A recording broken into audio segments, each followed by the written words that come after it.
à mon pas que je ne prie pas, alors si vous ne comprenez pas, je suis qui vous regarde rien. Désolé pour l'écriture. Donc il y a une petite fille, c'est toi. Ah, qu'est-ce qu'elle te dit? Tu dis, c'est qui? C'est ta petite sœur, rien. Ta grande sœur. Et qu'est-ce qu'elle dit, ta grande sœur? Ah, donc c'est quelqu'un qui ment. Donc elle dit à ton papa que tu pries pas, alors toi tu pries. Ah, et pourquoi elle fait ça? Tu l'as déjà demandé? Et elle prie? Elle prie. Écoute-moi bien, quand il y a des choses comme ça, subhanallah, qui arrivent entre les frères et sœurs, c'est des choses bizarres qu'on se dit, pourquoi la personne elle fait ça? Qu'est-ce que je lui ai fait? Il arrive que des fois, sans qu'on le remarque, ça peut arriver. Des fois, il peut avoir de la jalousie. Des fois, j'espère pas, il peut avoir de la méchanceté, comme ça, à l'état pur. Il y a des gens comme ça, ils aiment bien faire les méchants 5% par jour. Il doit faire un pourcentage de méchanceté. S'il ne fait pas, il n'est pas bien. Et vous en connaissez sûrement. S'il ne t'embête pas 5 minutes, il n'est pas bien. Voilà. Qu'est-ce qu'on fait? Si jamais tu as parlé à ton papa, qu'est-ce qu'il dit? Ah, tu as essayé de parler ou pas? Il faut parler. Ou bien un jour tu prends ta maman, à part, pas devant ta sœur. Vous savez, quand on veut faire une remarque sur quelqu'un, mais pas une remarque pour parler en méchamment sur son dos. Ça c'est haram en islam. Ça c'est al-ghiba. Al-ghiba, c'est quand on parle sur le dos de quelqu'un qui n'est pas là. C'est pas bon. Mais quand tu parles avec quelqu'un pour qu'il te donne un conseil sur quelqu'un, ça tu as le droit. C'est différent. Donc ça veut dire que tu demandes à ta maman, tu lui parles. Tu dis, maman, est-ce que tu peux voir avec ma sœur pourquoi elle me fait? Et tu lui expliques. Mais sois sincère, sois toujours positif. Dis-lui, moi, c'est ma sœur, je l'aime bien, je la respecte, parce qu'en islam, on est obligé de respecter celui qui est plus âgé, mais tu lui dis, je ne sais pas pourquoi elle fait ça. Si jamais tu vois que ça ne donne pas quelque chose, écoute-moi bien, écris-lui une lettre comme tu as écrit là. Wallah, avec des belles couleurs, toi, comme tu as fait ici, en vert et tout, kada, tu lui écris, Wallah, tu dis à ma sœur que j'aime, tu mets des petites... Moi, j'ai des filles à la maison, j'en ai 3 et 2 garçons. Les filles, c'est toujours mieux quand ils discutent que les garçons. Moi, quand il y a une dispute à la maison, les garçons, quand ils viennent, ils sont déjà tout rouges, ils transpirent, ils ont déjà levé les bras. Ah, mon frère, il m'a fait, il a la chotte. Les filles, vous avez remarqué, c'est différent. Ils viennent, kada. Eh bien, fais la même chose. Wallah, écris un mot. Tu dis, ma soeur, tu sais que je t'aime bien, tu es ma grande soeur, et Allah, il me demande de te respecter, kada, kada. Mais je veux savoir pourquoi tu me fais ça, ça, ça, ça. Tu vois qu'elle veut rien savoir. Ils ont dit, tu peux aller demander à certains de ta famille. Par exemple, tu vois que ta sœur, elle respecte beaucoup ta tante. Hein? Passe par ta tante. Je dis, ma tante, voilà, j'ai un problème avec ma sœur, ça, ça. Est-ce que tu peux lui parler? Et ta tante, elle va essayer de trouver un petit chemin. Il ne faut pas que ta tante, elle va lui dire, hey, il y a ta sœur, elle m'a dit. Non. Ta tante, elle doit essayer de lui faire comprendre que j'ai remarqué que ça ne passe pas bien entre toi et ta sœur. Tu vois? C'est ça que tu dois expliquer, par exemple. Et Inch'Allah, il y aura des solutions. Et si elle ne veut pas, alors on te demande de rester calme. Parce qu'en islam, le petit doit respecter le grand. Même si le grand, des fois, il dit des mots de travers, toi, tu essayes de lui expliquer. S'il ne veut pas comprendre, tu gardes le respect. Et dernière chose, avant de conclure, qu'est-ce qui est aussi important de faire? Invoquer Allah. Tu vois, chère sœur, quand tu pries, invoque Allah dans ta prière. Dis à Allah, mets l'amour entre moi et ma sœur dans son cœur. Ya Allah, guide ma sœur. Ya Allah, parle avec Allah. Les jeunes, les compagnons, as-sahaba, ridwallahu alayhim, ils disaient qu'on invoquait, on invoquait jusqu'à demander du sel. Ça veut dire qu'avec Allah, subhanahu wa ta'ala, demande. Et les savants, vous savez ce qu'ils disaient avant? Il dit l'être humain, quand tu lui demandes beaucoup, l'être humain, il se fâche. Mais Allah, c'est l'inverse. Il se fâche quand tu lui demandes pas. Tu vois, subhanallah, comment c'est l'inverse. Donc, demandez à Allah, subhanahu wa ta'ala. Bon, je sens que la fatigue, elle approche. Certains, ils commencent presque à dormir. C'est un peu normal, il est 10 heures. Qui est fatigué là? Fatigué, hein? Wallah, je peux vous jurer, s'il y avait un match de Barça contre je ne sais pas qui, tout le monde serait sorti en courant même à 11 heures. Et ils auraient fait une troisième mi-temps. Shabab. Quand vous dites la mer, ça on l'a dit, mais on a fini, Inch'Allah. Voilà, ça c'est la mer. Ah oui, voilà. J'ai 16 ans, mais quand vous dites la mer, oui, mais on ne peut pas tout dire à sa mère, alors quoi faire? C'est ça qui est dommage. Wallah, cette question qui vient d'une fille, elle est importante même pour les garçons. Et c'est dommage, c'est vrai, il n'y a pas beaucoup de parents ici. Moi, je dis aux parents, écoutez-moi bien, et ça serait bien, Taïfoun, quand vous avez... il faut accepter ce que je vais dire, il ne faut pas le prendre mal. quand vous avez des réunions, de faire une rencontre qu'avec les parents. Entre vous, écoutez-moi bien. Moi, je donne cours dans les écoles maintenant, ça fait 6 ans. Avant ça, je travaillais, je vous ai dit où ça? Au centre islamique, pendant 14 ans. Mon travail, c'était le social. Social, fatwa et les convertis. Et je donnais, 4e métier que j'avais au centre islamique, je donnais cours à ceux qui rentrent dans l'islam. Et qu'est-ce que j'ai appris pendant les 14 ans au centre et pendant 6 ans à l'école? C'est que, wallahi, nos enfants, ils vivent 2 vies. Ils ont la vie devant les parents. Wallahi. Ça te rappelle quel cours? La sincérité. Je leur ai expliqué ça en classe. Je leur ai dit, un musulman, quand il est sincère, il est à l'extérieur et il est aussi à l'intérieur. Attends, je suis à toi 2 petites secondes. Tu sais, Serran, moi je suis un peu vieux, barbe elle est grise. À 10 heures, le cerveau, il commence fatigué un peu. Si j'oublie, qu'est-ce que je vais dire? Je suis foutu. Et l'autre, il va être fâché après. Je suis à toi 2 minutes. Qu'est-ce qu'ils disent? Ils disent qu'un vrai musulman, les gars, ce qui montre, c'est ce qu'il y a à l'intérieur. Mais moi, dans mon métier, j'ai appris que beaucoup de jeunes, ils ont 2 vies. Devant les parents, ils sont comment? Hein? Masha'Allah. Mais wallah, il y a les parents. Il y a les parents. Si j'avais le droit, mais c'est interdit dans la loi. Si je pouvais filmer certains élèves en classe, wallah, il y a des parents, ils vont me dire, A'oudou billah, c'est pas mon fils, ça. Wallah, c'est ton fils. Écoutez-moi bien, que ça soit en classe, que ça soit avec les filles à l'école, catastrophe. Wallahi, comme des animaux. Je le dis, wallahi al-adim, je le dis. Et j'ai des élèves à moi, ils sont ici, ils savent de quoi je parle. Catastrophe à l'école. Wallahi, pas de respect. Ah, Younes d'abord, c'est une autre histoire. Lui.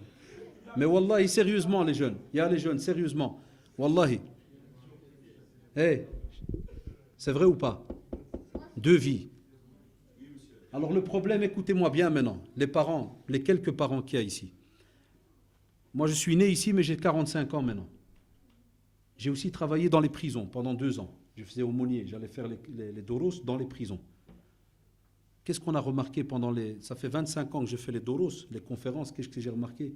Ma génération, on avait honte, on était gêné de parler aux parents. On venait, on embrassait la main, et puis on allait dans notre chambre. Mais les parents, ils ne savaient pas qu'est-ce qu'on faisait. Et beaucoup, ils ont fait des choses catastrophiques. Soit c'est passé normal, et alhamdoulilah, ils ont été protégés, soit, comme vous le savez, il y en a qui sont tombés dans la drogue, il y en a qui sont morts, il y en a qui ont été assassinés, il y en a qui ont commencé à voler, plein de choses. Quand j'ai commencé, il y a une 20aine d'années, à parler dans certaines mosquées à Bruxelles, et je disais aux parents, s'il vous plaît, l'éducation que vous nous avez donnée, oubliez, c'est fini ça. Notre génération, vous pouvez l'oublier, elle n'existe plus quasi. Il y a une nouvelle génération, mais non, c'est une génération de technologie. Même quand tu crois que ton fils, il est puni dans sa chambre, il parle avec son copain à 3000 km. Il est peut-être en train de parler avec son cousin en Antalya, wallahi. Il parle. Et toi, tu crois que non, il est mort, il est dans sa chambre, il parle à personne. Il peut peut-être parler avec une fille sur 10 000 km, wallahi. Et toi, tu crois que tout va bien. Donc je leur dis, vous êtes obligés de discuter. Depuis qu'ils sont petits maintenant, tu dois parler avec eux. Hatta j'ai demandé à mes élèves en classe, une fois j'ai parlé avec eux, je leur ai dit, les gars, avec tous les trafics que vous faites, comment vous allez être avec vos enfants plus tard? Il y en a, il m'a dit, wallah, je surveille jour et nuit, je mets des caméras partout. Je lui ai dit, pourquoi tu dis ça? Ouais, écoutez bien. Je lui ai dit, pourquoi tu dis ça? Il m'a dit, parce que moi, je sais qu'est-ce que j'ai fait. Et eux, ils vont peut-être faire pire que moi. C'est vrai ou pas, les jeunes? Mais ça, nous, on ne veut pas vivre comme ça.